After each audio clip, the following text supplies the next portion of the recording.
juga hamba-Mu untuk bisa cakap hanya menyampaikan kebenaran saja. Segala puji, segala hormat hanya bagi Tuhan. Haleluya. Matius pasal yang ke-25 ayat yang ke-14 sampai ayat yang ke-30.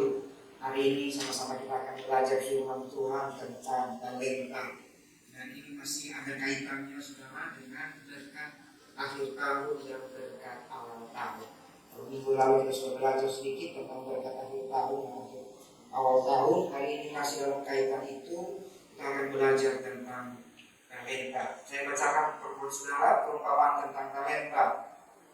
Sebab hal kerajaan sorga sama seperti seorang yang mau berpergian ke luar negeri, yang memanggil hamba-hambanya dan mempercayakan hartanya kepada mereka.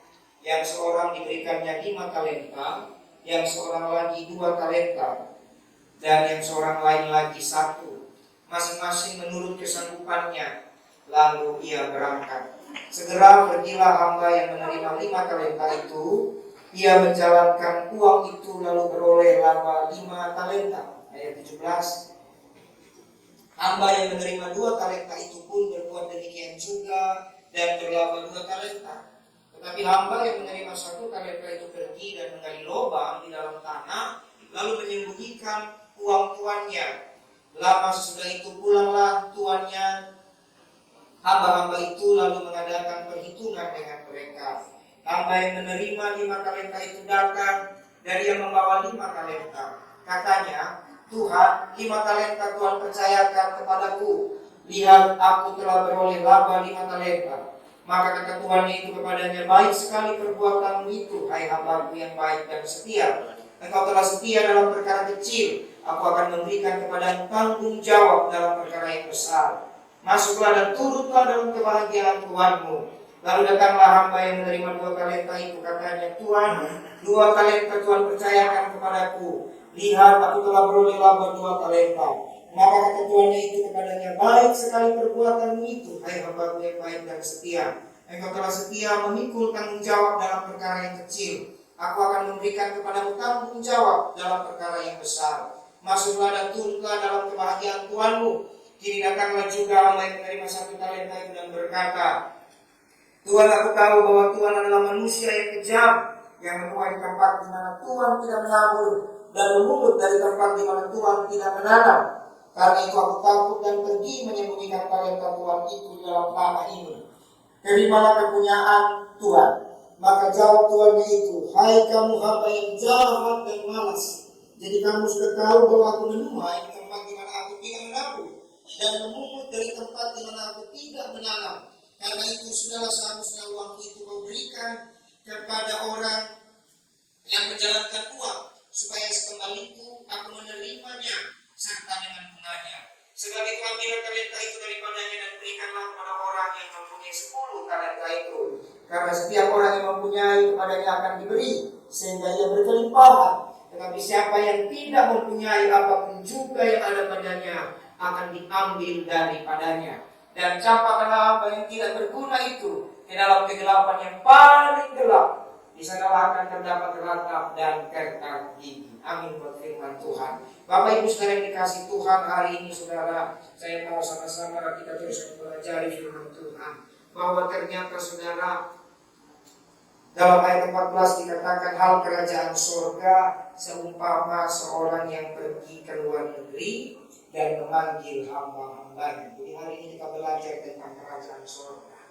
Jangan sampai kita salah mengiring Yesus, tapi hati kita di dunia. Halo, bicara mengikut Yesus berarti bicara kerajaan surga. Amin.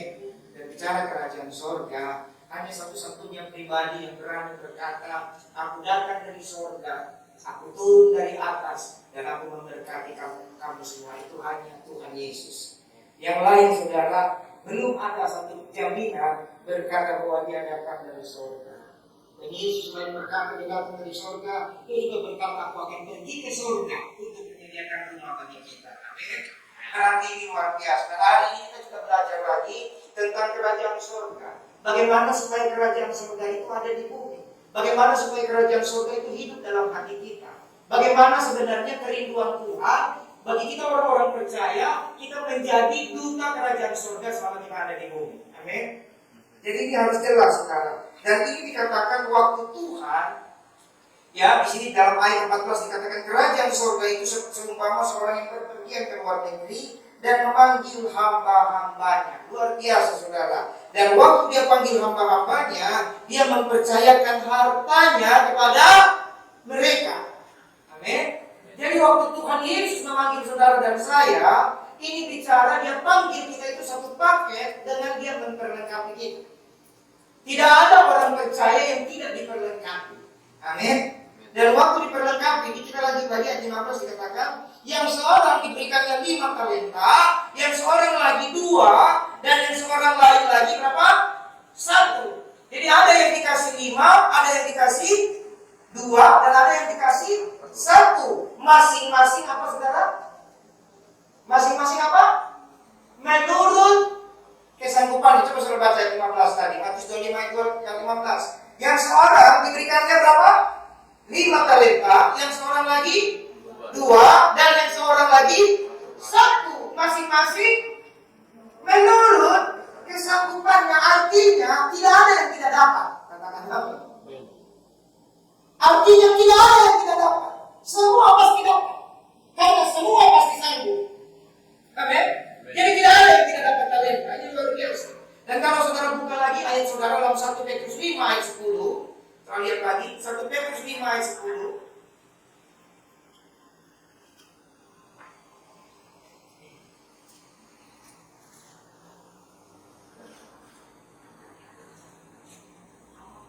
Satu Petrus 5 ayat 10 dikatakan demikian. Dan Allah sumber segala kasih karunia yang telah memanggil kamu dalam Kristus kepada kemuliaan yang kekal akan apa saudara? Melengkapi, kemudian meneguhkan, kemudian menguatkan, kemudian mengokohkan kamu sesudah kamu menderita seketika lamanya.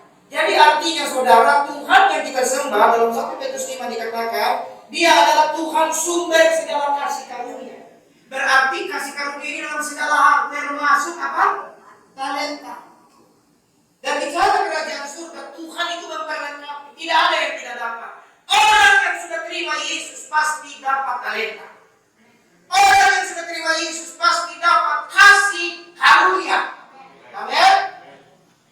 Dan ini harus jadi fondasi kita bicara kerajaan surga. Karena kalau orang tidak percaya ada kasih karunia, itulah yang membuat kita akan gampang dihancurkan oleh setan. Orang yang ada dalam Yesus pasti punya kasih karunia. Ini luar biasa.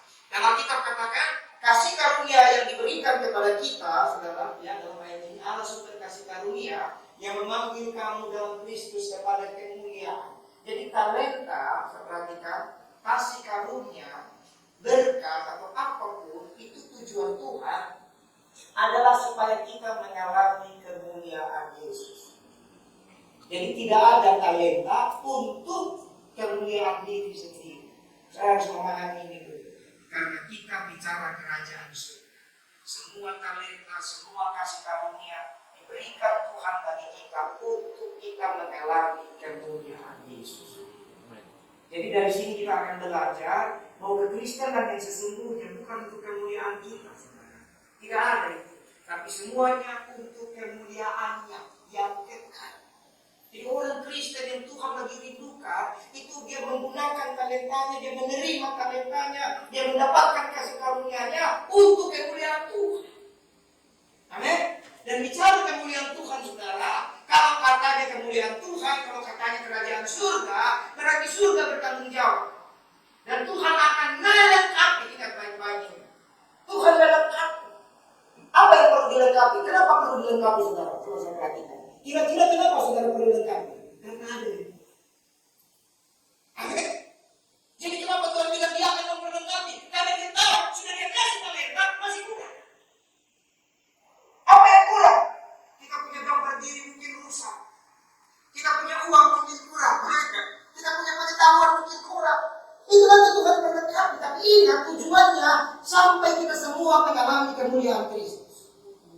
Sama seperti gereja ini, puji Tuhan kan teman-teman kita lagi acara Natal ya, kita hadir.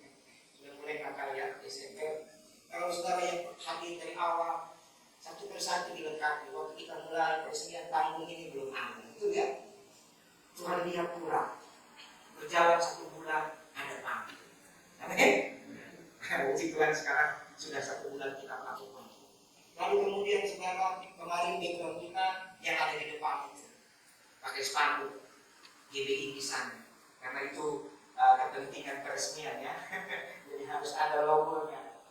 Kita pakai, dan puji Tuhan, hari ini hari perdana kita sudah ada latar panggung yang baru. Tepuk tangan buat Tuhan. Belum selesai, itu seminggu terjadi, sampai itu ada arsitek yang kerjain, keren kan? Nah ini namanya diperlengkapi saudara. Tapi ingat baik, ini juga talenta. Saya perhatikan baik-baik, ini talenta. Dan ini saudara bukan untuk kemuliaan siapa-siapa, tapi kemuliaan saudara Tuhan Yesus. Ini dia, ya. Jadi Tuhan pasti dilengkapi dan jadi kenapa dilengkapi? Karena kurang. Siapa di sini merasa kurang? Saya percaya kita semua pasti ada kurangnya. Apalagi saya. Saya kurang tinggi saudara. Saya nggak pendek. Saudara jangan ada yang bilang saya pendek ya. Saya kurang tinggi. Nah, jadi kalau bisa naik-naik ya saya angkat tangan. Nah Tuhan lengkapi, makanya jemaat di sini tinggi-tinggi kan. Ini berlengkapi. Nah jadi yang kurang dilengkapi. Kemudian kalau sudah dilengkapi oleh Tuhan, Tuhan beri kita talenta, Tuhan beri kita damai sejahtera, sukacita, kasih karunia. Tuhan yang baik juga sudah dapat perhatikan. Dia diteguhkan. Yang sudah dilengkapi diteguhkan. Bilang sama temannya diteguhkan. Ini penting saudara. Kalau saudara sudah lengkap tapi tidak teguh, ini juga repot. Saudara harus diteguhkan dan harus dikuatkan. Ya. Makanya kapan hari awal-awal gereja kita berdiri, saudara mau tidak mau, kita ini kan kasih karunia ya. Gereja ini berdiri dalam sekejap mata. Tadinya cuma perpindahan tempat, tahu-tahunya dari organisasi diresmikan. Ya. Jadi yang kurang dilengkapi, kemudian apa? Diteguhkan. Sehingga hati kita mulai diteguhkan dalam perjalanan kurang lebih minggu ketiga kalau saya tidak salah, kita teguhkan para pelayan. Amin. Karena memang harus begitu. Diteguhkan. Kemudian saudara dikuatkan. Sekarang diteguhkan. Teguh ini bicara dasar sebuah bangunan saudara. Itu harus dipastikan dulu. Ini bicara fondasi. Ya. Dasar dari bangunan, saudara tidak bisa main bangun-bangun. Kalau saudara pernah renovasi rumah atau bangun rumah, misalnya saudara bangun 2 lantai, 3 lantai, nanti setelah dicor, itu kan sudah teguh ya. Itu jangan diapa-apain. Setelah dicor, kurang lebih saudara harus tunggu 3 minggu. Itu dia. Saya bukan arsitek, tapi puluhan tahun kerjanya bangun gereja, saudara. Renovasi, doain rumah jemaat. Karena ada waktu dalam proses diteguhkan itu, Bapak Ibu. Yang punya rumah tidak sabar. Saya amat waktunya 3 minggu. Saya lama. Kan sudah bagus. Kenapa tidak langsung kita naikin lagi batunya? Betul? Kadang-kadang orang merasa sayang waktunya. Padahal saudara itu adalah proses untuk diteguhkan. Supaya apa? Ketika naik batu, dia tidak runtuh. Dia perlu waktu untuk bangunan itu menjadi kuat. Amin. Kalau bangunan itu memang kelihatannya indah, sudah fondasinya sudah bagus, besi-besinya sudah benar, tapi kalau tidak dikasih kesempatan untuk diteguhkan, dia tidak akan bisa dikuatkan, dia tidak akan bisa dibangun yang kuat. Amin. Jadi kadang-kadang saudara, Tuhan berbicara dari banyak hal di sekeliling kita, cuma kadang-kadang kita tidak memahami. Jadi demikian juga saudara, bicara talenta ini adalah bicara ketika Tuhan memberikan sesuatu kepada saudara. Talenta itu adalah pemberian. Jadi dikatakan hal kerajaan surga seumpama seorang yang bepergian. Yang lebih jelas tadi kalau saudara buka Lukas 19. Lukas 19 ayat 11 dan seterusnya dikatakan seumpama seorang raja. Coba ditampilkan Lukas 19. Seumpama seorang raja yang akan dilantik ayat 11 dan seterusnya. Lalu dia memberikan, dia panggil 10 orang hambanya. Itu ayat parawet. Lalu dia berikan minyak, uang. Nah, terus ayat 12. Nah ya, dia berkata ada seorang bangsawan berangkat ke sebuah negeri yang jauh untuk dinobatkan apa saudara? menjadi raja ini harus jelas. Yesus tadi pergi kembali ke surga, saudara. Amin. Dia raja kita. Dan setelah itu dia baru kembali. Dan kita ingat baik-baik. Kita jadi orang Kristen bukan hanya untuk menikmati jati diri Tuhan di bumi, tapi ingat sekali waktu Tuhan Yesus akan datang kembali. Kristen, orang percaya Yesus, dia tidak bisa tutup telinganya, dia tidak bisa tutup mata hatinya, mau tidak mau, dia harus sadar, bicara Kristen, bicara kerajaan surga, Yesus akan datang kembali. Tapi dia datang bukan lagi seperti suasana Natal yang akan kita rayakan sebentar. Dia tidak lagi datang dalam palungan, dia tidak datang lagi dalam misi keselamatan, tidak. Dia tidak datang lagi dalam misi kasih karunia, tidak, itu masa kita. Tapi waktu dia datang kembali, dia datang jadi raja dan jadi hati. Halo? Dia akan datang kembali, tapi bukan membawa misi selamat, tidak. Dia datang kembali bukan membawa kasih karunia, tapi dia datang kembali jadi raja dan jadi hati. Jadi kehidupan itu kasih karunia ini.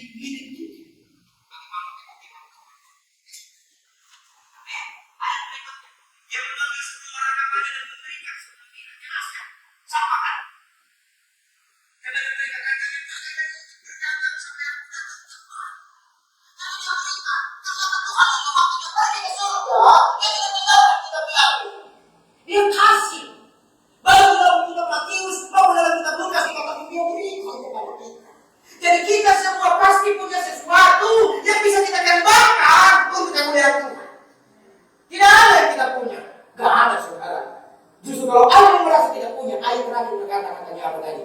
Barang siapa tidak punya, kepadanya akan diambil. Tapi barang siapa yang punya, ditambahkan yang lain. Semua punya. Semua punya, tidak ada yang tidak punya. Saya sangat diberkati dengan, kalau saudara tahu itu ada yang sangat terkenal, yang tidak punya kaki dan tangan. Nick Fujiji. Kalau kita bandingkan kan, dia tidak punya tangan loh. Dia tidak punya kaki. Tapi ternyata karena dia memahami, dia sudah diberikan Tuhan talenta, dia sudah diberikan Tuhan minat. Meskipun tidak punya tangan, meskipun tidak punya kaki, hidupnya menjadi kemuliaan Kristus yang hidup bagi banyak orang. Nah, kita masih punya tangan, masih punya kaki. Kita punyanya terlalu banyak. Betul nggak? Punya terlalu banyak. Lagi-lagi ayat 14 supaya nyambung dengan Matius tadi. Ayat 14 dari Lukas 19 ini. Akan tetapi orang-orang sebangsanya membenci dia. Ya. Lalu mengirimkan utusan menyusul dia untuk mengatakan, kami tidak mau orang ini menjadi raja atas kami. Ini adalah sebenarnya kisah bagaimana ketika Yesus datang ke bumi menyatakan bahwa dia adalah juru selamat. Tapi dunia ini, Alkitab berkata kita ini segambar serupa dengan Tuhan. Tapi orang-orang yang ternyata segambar serupa dengan Tuhan tidak mau Yesus jadi raja. Nah, makanya hati-hati. Kalau ada orang merasa dia tidak bisa buat apa-apa untuk Tuhan, ini repot, saudara. Ya, ayat selanjutnya. Terus ayat 15. Dan terjadilah ketika ia kembali. Setelah ia dinobatkan menjadi raja, ia menyuruh memanggil hamba-hamba yang telah diberinya uang untuk mengetahui berapa hasil dagang mereka masing-masing. Artinya betul, sekali waktu dia datang menjadi raja, lalu dia datang dengan kasih karunia, dia kasih kita talenta, dia kasih kita minat, betul? Dia kasih kita kasih karunia. Nanti waktu dia dinobatkan jadi raja, saudara percaya bahwa Yesus akan jadi raja? Amin? Percaya tak? Nanti dia dinobatkan jadi raja sebelum dia datang. Dia tidak panggil masing-masing menurut nama gereja, tidak. Dia tidak panggil jemaat di Indonesia, ya. Jemaat di Kamalah, ya. Jemaat gereja apa-apa, enggak. Dia panggil kita menurut nama kita masing-masing. Amin. Dia panggil hamba-hambanya, baik. Yang telah diberinya waktu untuk mengetahui. Jadi ternyata bicara kerajaan surga, Tuhan itu pasti akan bikin penilaian. Dia akan bikin penilaian. Luar biasa, saudara. Jadi saudara, bicara kalau Tuhan bikin penilaian, hari ini yang saya mau bagikan, saudara sadari dulu bahwa Tuhan sudah memberikan yang terbaik bagi kita. Sudah diberikan. Jadi kalau Tuhan sudah berikan, sekarang kita mulai merubah fokus kita yang lama. Bahwa yang diberikan Tuhan bukan untuk keberhasilan kita, bukan untuk kemuliaan kita, bukan untuk sekedar kebahagiaan kita, tapi untuk kemuliaan Tuhan yang kekal. Supaya apa? Ketika dia datang, kita bangga bahwa ternyata semua kasih karunia yang Tuhan berikan bagi kita berbuah hasil yang baik. Dan kalau fokusnya itu, saudara, fokusnya untuk kemuliaan Tuhan, jangan takut. Pasti kebahagiaan juga jadi milik kita. Pasti berkat-berkat yang kita butuhkan juga jadi milik kita. Jangan dibolak-balik kebenaran. Saya merasa banyak orang bolak-balik kebenaran. Sampai bikin Tuhan itu kayak judi. Ini kan lagi bola ya. Kira-kira itu juga. Taruhan bola ya. Siapa lawan siapa? Jangan. Kadang orang jadikan kalau memang Tuhan itu ada, dia harus berkati saya. Kalau enggak, ini kan judi, saudara. Gambling. Ini bahaya. Orang Kristen tidak seperti itu. Itu orang dunia punya memang. Orang Kristen tidak boleh seperti itu. Amin. Belum lagi paling bahaya itu begini.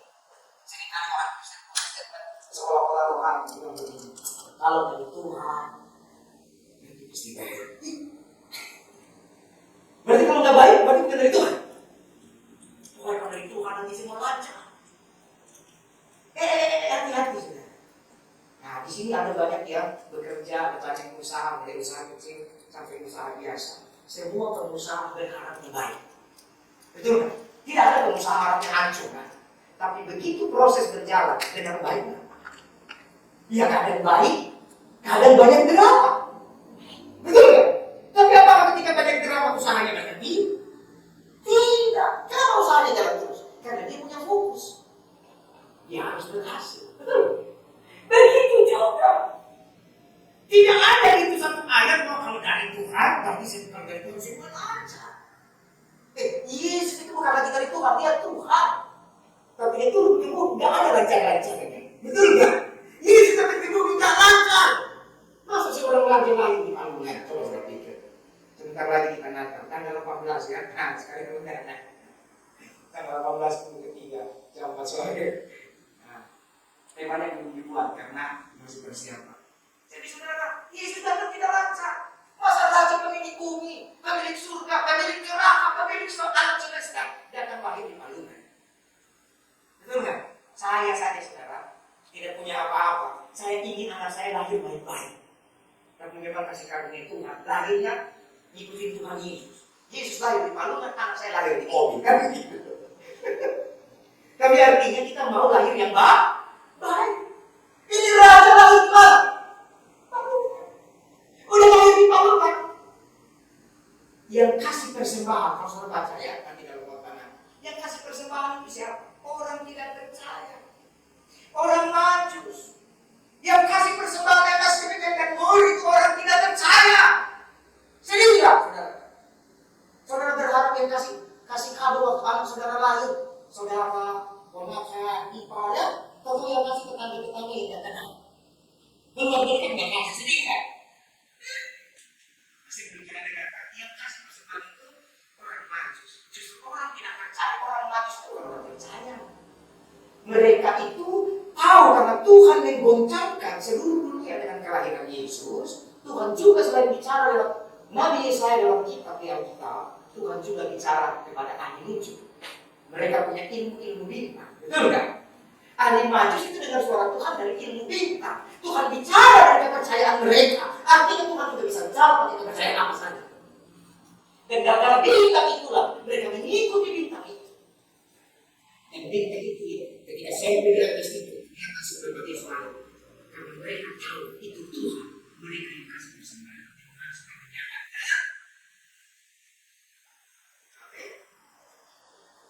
Nggak ada lancar-lancarnya. Udah itu saudara.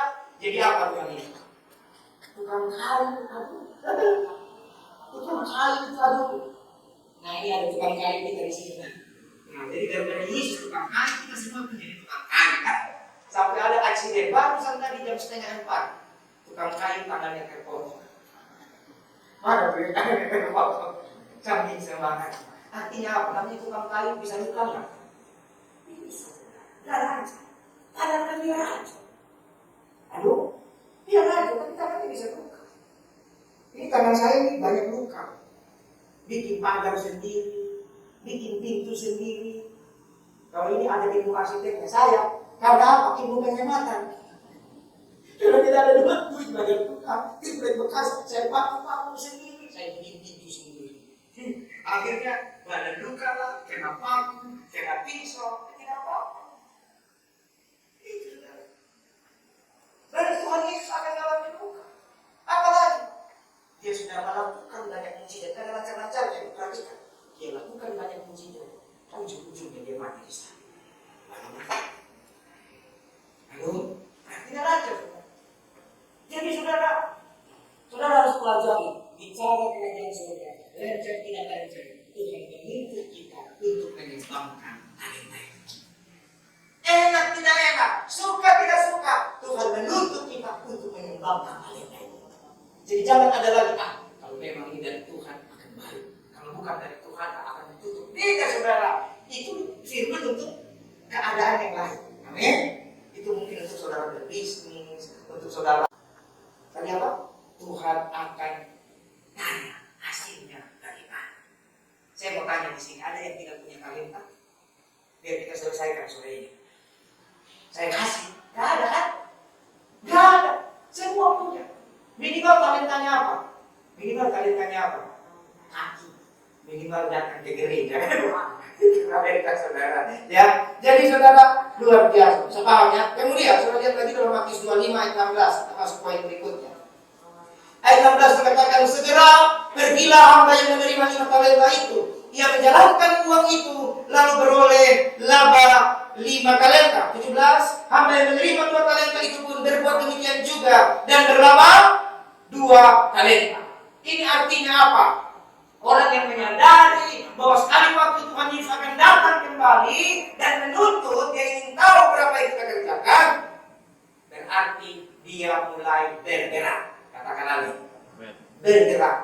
Untuk bicara mengembangkan talenta, tidak ada jalan lain, bergerak. Bilang sama saya, bergerak. Bergerak itu artinya taat, aktif, melakukan. Tidak bisa pasif. Seorang pengusaha kalau pasif bahaya. Hati-hati, dulu kan banyak pengusaha itu pengennya, atau bukan pengusaha manusia ini kan pengennya makan indomie, pisang goreng, kopi-kopi, buka mata uang datang, kan gitu. Betul kan? Itu hukum dosa. Hukum dosa maunya kita santai-santai uang datang. Jadi tak suka kena korban murah banget. Tahu kan? Korban murah banget itu kan? Kenapa? Maunya tanam uang investasi, nggak perlu kerja. Tutup mata, 1 bulan dapat uang. Begitu banyak korban. Artinya begini, kalau ada yang korban di sini yang malah Tuhan gantikan. Tapi saya percaya tidak ada. Artinya apa saudara? Itu hukum dosa. Kita ini sudah tidak mau susah, maunya enak. Itu hukum dosa. Tapi ternyata dalam ayat ini diajarkan, dalam bicara mengembangkan talenta, segera pergilah hamba itu. Apa artinya? Berarti dia bergerak maju, dia taat, dia bekerja, dia berjeri lelah. Katakan lagi. Berjeri lelah. Gak bisa diam-diam, saudara. Gak bisa. Ya, yang diam-diam itu bukan dia dan itu boleh. Diam-diam atau sapa, diam-diam aja, tapi matanya kiri kanan. Siapa tahu ada paling kan? Jadi, tapi kalau bicara mengembangkan supaya berbuah hasil, harus bergerak. Nah, kalau bergerak ini saudara artinya apa? Mulai mentaati suara Tuhan. Ya, Tuhan memberikan kita talenta itu macam-macam. Ada yang lewat skill, ada yang lewat karunia Roh Kudus, betul? Ada yang lewat kepintaran, ada yang lewat macam-macam saudara. Tapi apapun talenta yang Tuhan kasih kepada kita masing-masing saudara, itu saudara harus mulai kembangkan. Kalau saudara tidak kembangkan, saudara bahaya. Nanti jadilah orang-orang Kristen yang eksklusif. Ya, eksklusif ini sepertinya tahu banyak, tapi sesungguhnya tidak tahu apa-apa. Tahu saudara laut mati? Tahu laut mati saudara? Laut mati itu terlalu banyak garamnya. Gara-gara terlalu banyak garamnya, akhirnya apa? Tidak ada makhluk yang bisa hidup di sini. Dia menerima air dari sungai Yordan, ya. Terus, tapi dia tidak punya tempat pembuangan. Dia tidak punya tempat pembuangan. Dia tidak bisa keluarkan. Akhirnya garam itu numpuk. Jadi apa? Mati. Ikan pun tidak hidup. Tidak ada yang bisa hidup di laut mati itu. Cuma jadi tempat wisata. Ambil dalamnya untuk maintain ya. Masker glowing. Cuma itu Pak. Tapi tidak ada kehidupan. Ada. Tapi beda dengan Danau Galilea. Nanti saudara, kalau saya kan belum ke Israel, cuma saya belajar Alkitab. Ya, tapi sekali sih dari kalau saudara mau ajak saya. Nah, tapi nggak pergi pun untuk yang kita belajar. Jadi aliran dari lembah Yordan itu, dia ada mengalir ke Laut Mati, ya, ada juga mengalir ke Galilea. Dan Galilea.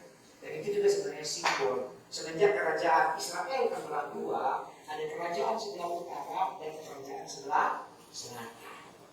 Nah itu dia. Yang sebelah utara Yehuda, yang sebelah satu lagi Israel. Nah Yehuda itu terus bertumbuh. Kenapa? Ada Daud di situ. Yang Israel makin habis. Kenapa? Seperti Daud mati. Dia maunya berkat. Jadilah kumpul itu darah. Tidak dapat tenang. Tapi yang jadi Danau Galilea, ternyata setelah dia dapat itu dari lembah Yordan, saudara, dari Danau Galilea itu masih keluar terus, terpecah terus sungainya. Halo? Ketika sungai itu terus terpecah, garam tetap dapat, kehidupan tetap dapat, sehingga tidak ada overdosis.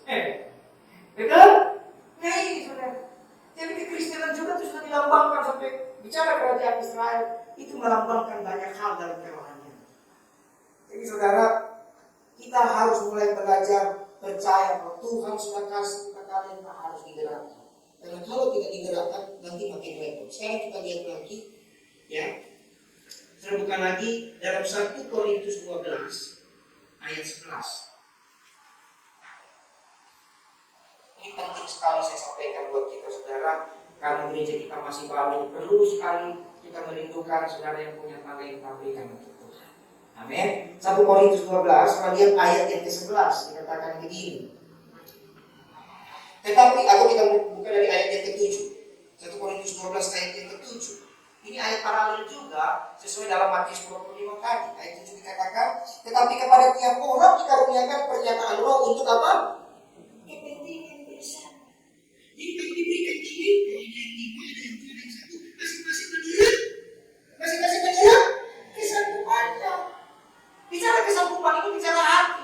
Saudara mau buka hati saudara seluas apa? Kalau hati saudara kerdil, ya segitu, dapatnya satu. Tapi kalau hati saudara luas, dapatnya banyak. Katakan amin. Makanya kita bilang, jadilah seperti iman. Setiap mukjizat itu berhenti karena orang itu. Waktu Tuhan kasih mukjizat kepada janda di Sarsa, lewat Elisa, dia punya utang banyak. Baca dalam 2 Raja-Raja pasal 3 pasal 4. Dia punya hutang banyak. Lalu dia bingung, dikejar-kejar penagih hutang sampai akhirnya jadi budak. Lalu dia datang kepada Elisa.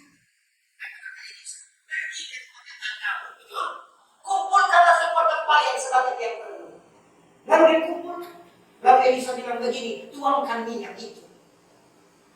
Lalu juallah. Dia kumpul lalu dia tuang minyak itu nggak habis-habis. Sampai apa? Sampai dia bilang sama anaknya, bawa lagi. Ternyata anaknya bilang, sudah nggak ada lagi. Berarti yang membuat mukjizat itu berhenti siapa? Kita. Kalau kita mengukur kirbat kita segitu, dia segitu. Tapi kalau kita meluaskan kirbat kita, meluaskan tempayan kita, meluaskan berjalan kita, kita akan dapat lebih banyak. Amin? Begitu juga talenta. Kasih karunia Tuhan, Tuhan tahu sanggupan saudara.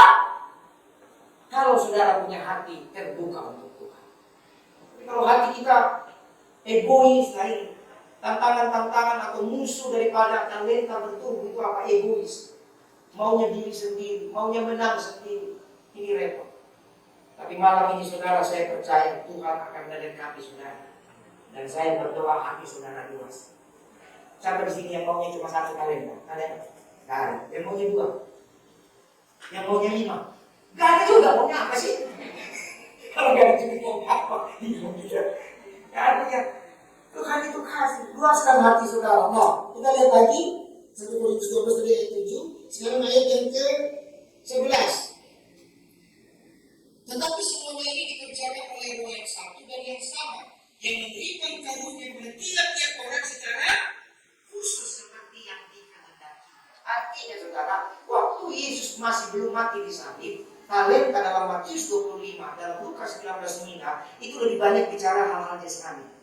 Tapi setelah Yesus naik ke surga, mati disalib dan menebus dosa kita, sekarang talenta disempurnakan dalam namanya karunia Roh Kudus.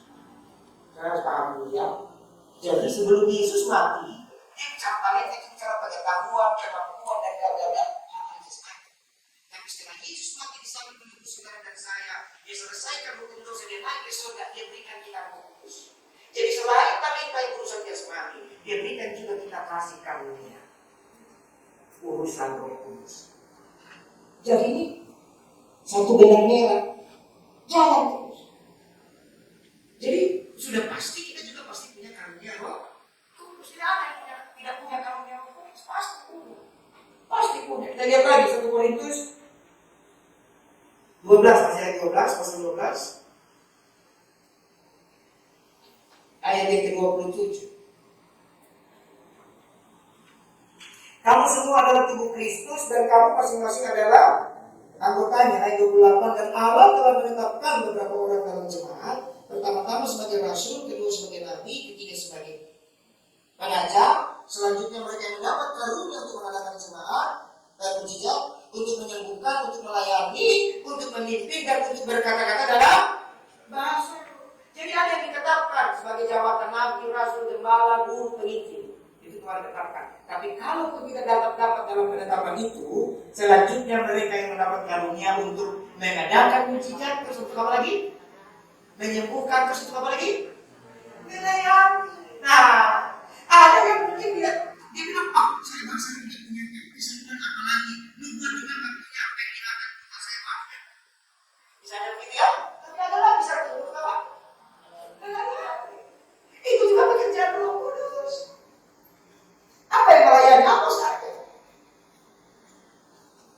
Kami sebagai pemimpin jemaat di tempat ini masih suka ngepel saya.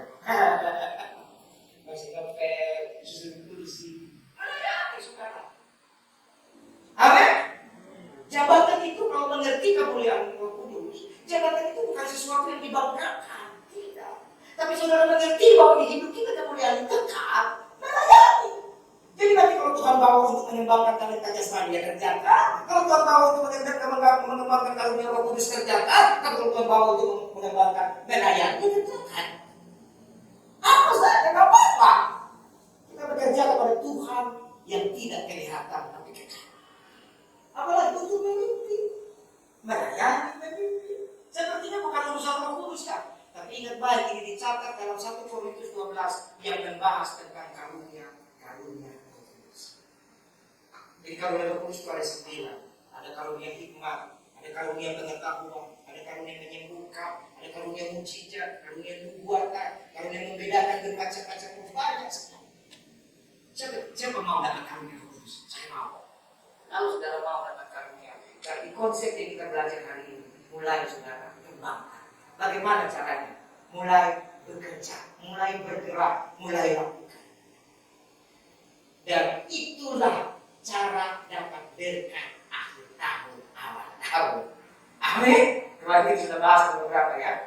Jadi khotbah berkat di sini beda ya di tempat lain. Khotbah berkat di sini bukan hasil perpuluhan diberkati, itu kuno. Sekarang saudara diberkati apa? Dengar suara Tuhan, amin. Pegang firman-Nya, betul. Supaya kita tidak jatuh.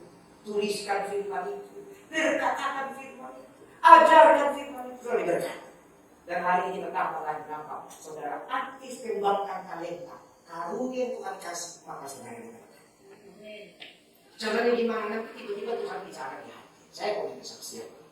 Ya, ini benar. Jadi sekali waktu saudara, waktu pelayanan Kenias, itu pas suasana Natal seperti hari bulan Desember. Jadi saya diminta untuk kedua kota, Pulau Nias dan Sumatera Utara. Lalu mereka undang, mereka kirim jadwal padat sekali. Saya ingat itu dalam tahun 2017, kalau sudah 5 tahun lalu ya. Waktu itu masih di Rema anak saya, ini orang Jutai. Lalu karena dia tanggal yang begitu padat, saya mikir, saya dari kos sepanjang bulan Desember tinggalkan istri sama anak saya Rema. Bahkan Natal juga tinggalkan mereka, hati saya tidak dapat. Saya berdoa. Tapi uang tidak ada saudara. Uang cuma ada untuk ongkos saya sendiri. Doa. Istri saya juga bilang, iya saya juga. Waktu kalau kita makan kita bersama, bagaimana rasanya? Ya, tiba-tiba lagi berdoa, Tuhan taruh di hati saya ini benar. Jadi saya mau kasih tahu saudara, bicara bergerak ikuti suara Tuhan itu tanda saudara sedang menghormati tuntunan Tuhan. Tiba-tiba Tuhan taruh di hati saya untuk saya lihat motor saya. Nah, saya ada motor warna biru, Honda Spacey, agak tahu itu saya pakai motor itu. Jadi saya kan itu langsung ujian ini. Langsung di hati saya jual, beli tiket. Halo, jual, beli tiket. Lalu saya kasih tahu istri saya, ini motor kita jual, biar kamu bisa ikut pelayanan. Lalu dia bilang, terus nanti motor kita gimana? Nanti kita bikin tangan. Begitu, waktu suasana Roh Kudus, suasana doa, teguh nanti kita. Amin? Teguh. Tapi begitu amin, mulai goyang. Saya pernah alami itu. Lagi berdoa, lagi semangat, hatinya semangat. Begitu amin, 1-2 hari, mulai. Segala macam setan datang kan. Nanti kau jual naik apa? Masa beli sayur pakai mobil? Dulu mobil kami masih Ayla itu. Masa beli sayur pakai mobil? Kan gitu. Aduh, mulai goyang. Tapi doa, jual. Buka mata, goyang. Tutup mata, jual. Jadi buka sama tutup aja beda. Akhirnya saudara, lembut ya udahlah. Kita belajar taat selama Tuhan. Akhirnya saya suruh istri saya kasih teman-temannya masukin ke mana itu OLX. Nah, waktu itu OLX. Singkat-singkat saudara, kita dalam waktu yang singkat-singkat dari yang ke-10 datang orang berumah, anak gadis. Kita ini masih SMA apa? Kuliah, kami kuliah baru semester 1, semester 2 begitu. Dia datang pun, tante dia panggil om tante karena masih kecil. Saya lihat di OLX, jual lihat. Dia tanya, berapa? Benar dia itu harganya? Saya lupa dikasih harga berapa. Namanya pendeta jualan itu hati-hati. Makanya kalau pendeta jangan jualan. Habis nanti bisnis saudara. Jadi kalaupun saudara sayang sama saya, jangan kasih bisnis saudara sama saya. Kasih uangnya saja. Kalau kasih bisnis saudara hancur kan. Lalu pas dia ngomong gitu, yang kita tulis itu berubah saudara. Lalu kami tanya, kamu maunya berapa? Lalu saya cuma ada uang 6 juta. Oh 6 juta? Nah, bagi saya bisa juga beli. Ya terserah kamu lah mau berapa. Ya 6 juta mau nggak? Ya boleh. Kami kan nggak cek. Ternyata saudara, itu juga sudah mahal itu 6 juta. Karena motor itu sudah pakai 6 tahun, sudah ganti plat kan. Harusnya 4 juta kan. Justru ketika kita pakai hati, Tuhan juga berhati. Jadi apa yang kita diberkati? Kita diberkati. Paling setengah jam, kasih uang, kasih BPKB semua. Deal. Apa? Besok beli tiket sebenarnya. Ternyata begitu beli tiket, ternyata akan dengan sistemnya. Ternyata istri sama anak saya cuma bisa sampai Medan. Tidak bisa sampai Nias. Mahal sekali itu. Akhirnya kami setting berhikmat supaya saya ke Nias dulu 9 hari. Lalu waktu dari Nias ke Medan, saya sesuaikan istri saya dari Jakarta ke Medan. Jadi kami ketemu di Medan. Wah, kami beli tiket. Selesai pelayanan berjalan, mujizat terjadi. Singkat cerita saudara, tidak lama, 1-2 bulan kemudian, saya juga tidak tahu tembok itu bisa ngomong. Itu ada ayatnya dalam kitab Amsal, hati-hati berkata-kata, karena apa yang kau bisikan akan sampai kepada sahabat, karena tembok bisa menyampaikan. Ini ada ayatnya. Tahu-tahu saudara, ada telepon. Salam Pak, ya, bagaimana kabar? Baik dari luar kota. Dia minta untuk ini. Saya kaget, apa ini? Dia bilang, saya dengar kapan hari Bapak pelayanan untuk sampai ke Medan jual motor. Waduh, saya bilang dengar dari mana? Pokoknya banyak Bapak. Sampai saya mikir saya cerita sama siapa? Jangan-jangan dia lihat WMX ya? Yang tahu juga lah. Lalu cerita saudara, dia kasih uang untuk kami dari mana? Nah ini jadi syarat untuk diberkati. Kita harus apa yang Tuhan taruh di hati. Meskipun berat, ikut saja. Sama seperti dalam kitab ini, kita lihat dulu ayat yang kembali Matius 25 tadi ya. Saya lihat dulu dalam ayat yang ke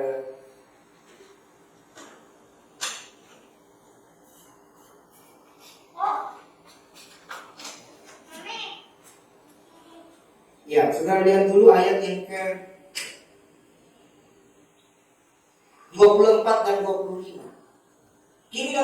hamba yang menerima satu talenta itu dan berkata, Tuhan, aku tahu bahwa Tuhan adalah manusia yang kejam. Apa katanya? Kejam, yang menuai di tempat di mana Tuhan tidak menabur, dan yang menumbuh dari tempat di mana Tuhan tidak menanam. Karena itu aku takut dan pergi menyembunyikan talenta Tuhan itu dalam tanah. Ini, terimalah kepunyaan Tuhan. Nah, artinya apa, saudara? Kalau Tuhan mulai taruh sesuatu di hati saudara, meskipun itu berat, ini kan sakit, meskipun kenyataan itu tidak menyenangkan, tapi kalau itu adalah urusan menyebabkan kemuliaan Tuhan, percayalah, pasti saudara dapat berkat. Amin. Jangan tawar-tawar, ikut saja. Meskipun pikiran kita tetap bisa bersaksi. Buka mata, yakin. Tutup mata, yakin. Buka mata, jangan gitu. Ini ilustrasi saudara. Memang ketika Tuhan tahu sesuatu, apalagi urusan karunia Roh Kudus. Urusan karunia itu saudara, untuk mengembangkannya itu pasti tantangannya banyak. Siapa di sini berdoanya langsung jadi? Ada nggak berdoa langsung jadi? Ya harus, saudara. Berdoa itu terlalu banyak tantangannya. Pasang alarm masih ngantuk, matikan lagi. Yang keluar itu apa? Ayat bela dulu. Engkau baik Tuhan, engkau mengerti. Matikan alarm. 10 menit lagi bunyi lagi. Pencet lagi. Keluar lagi ayat tambahan. Tuhan melihat hati. Terima kasih Tuhan. Akhirnya nggak doa-doa. Itu bela diri saudara. Enggak gitu saudara. Tadi dikatakan segeralah pergi hamba. Jadi saudara sekalipun keadaan tidak enak, kalau Tuhan taruh sesuatu di hati, supaya kasih karunia bertumbuh, karunia Roh Kudus bertumbuh, saudara akan bangkit, maka Tuhan berkati. Amin. Yang terakhir saudara, saudara lihat dalam ayat yang ke-21 dan 23 dari Markus 25. Maka kata Tuhan itu kepadanya, baik sekali perbuatanmu itu, hai hambaku yang baik dan setia. Engkau telah setia dalam perkara kecil, aku akan memberikan kepadamu tanggung jawab dalam perkara yang besar. Masuklah dan turutlah dalam kebahagiaan Tuhan. Ternyata waktu saudara mulai taat dengan talenta, taat dengan kasih karunia, taat dengan tuntunan yang Tuhan berikan buat saudara, Alkitab berkata, engkau hamba yang baik dan setia. Jadi kalau kita diberikan Tuhan gelar baik dan setia, itu kira-kira diberkati juga. Berkat. Kalau saudara senang sama anak saudara, saudara kasih berkat. Berkat. Yang tidak ada pun saudara usahakan supaya ada. Apalagi Tuhan menganggap kita anaknya, oleh darahnya kita menjadi anaknya. Begitu saudara mulai ikuti tuntunan Tuhan di atas saudara, Tuhan pasti berkati saudara. Amin. Tuhan pasti. Dan ini bicara penting juga yang saya sampaikan saudara, karena bicara pertumbuhan gereja, pertumbuhan dari gereja itu harusnya bukan dari kekuatan manusia. Perhatikan baik-baik. Kalau kita hari ini sepertinya sedikit, sepertinya biasa, tapi kalau kita menjalankan dengan setia, bergerak masing-masing mengembangkan talenta kita, itu yang Tuhan senang. Kita kan masih punya banyak pergumulan. Tapi kalau saudara masing-masing dengan rela hati, maka Tuhan akan memberkati. Yang bisa nyanyi ya nyanyilah. Yang bisa tepuk tangan ya tepuk tangan lah. Betul kan? Yang bisa main musik ya main musik. Yang bisa bawa doa untuk kemuliaan Tuhan. Nanti Roh Kudus taruh di hati saudara. Kita bahkan 2 jadi 4, betul kan? 5 jadi 10. Justru yang punya 1 tapi tidak dikembangkan kan apa-apa.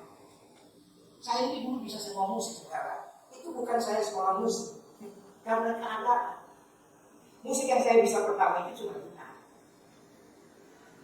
Dan zaman dulu tahun 90-an itu saudara, pemain musik tidak seperti sekarang. Yang bisa main gitar aja dikejar-kejar sama pendeta. Iya. Padahal apa? Itu sekalian pakai tema. Selain main gitar, terus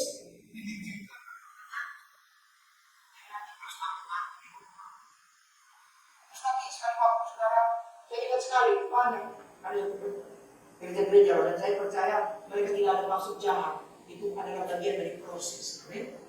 Kalau saya tinggal di rumah, kalau dikasih tahu, Bud, ya Om, nanti jam 6 sore konser di perumahan sana, kamu yang pimpin ya. Oke Om. Itu dia kasih tahu sekitar jam 3.